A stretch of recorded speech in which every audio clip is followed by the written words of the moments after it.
Je me pose de plus en plus de questions sur l'adéquation entre le type de réseau routier qu'on nous offre, c'est-à-dire que dans les villes et villages de Wallonie, il n'y a pas forcément de route nationale adaptée à du mouvement vers Bruxelles.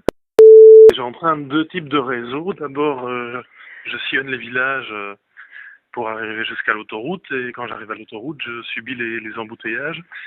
Et donc je me définis toujours un peu comme un traumatisé de la route.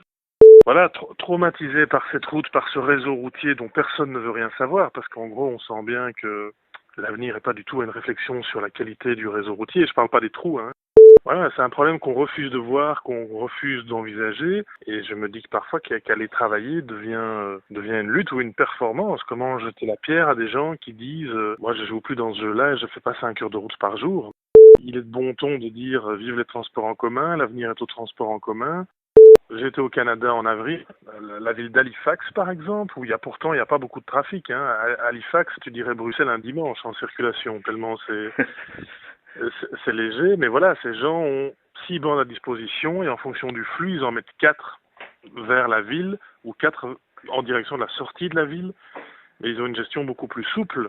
Maintenant, on est véritablement dans un nœud. Je pense qu'en Belgique, plus personne n'aura le courage de lancer une réflexion sur l'utilisation et la configuration du réseau routier, malheureusement. Je pense que les automobilistes sont condamnés à subir des vitam aeternam.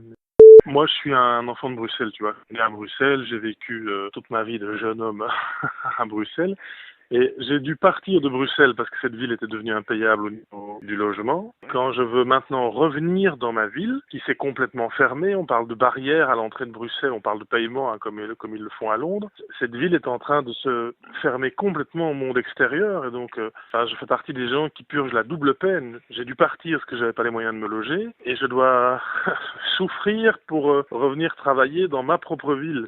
C'est incroyable. Je prends l'exemple de ma sœur qui vit encore à Bruxelles et qui me dit mais c'est des navetteurs comme toi qui foutent notre ville en l'air. Et donc ma propre sœur, le sang de mon sang, me reproche de revenir travailler dans ma propre ville.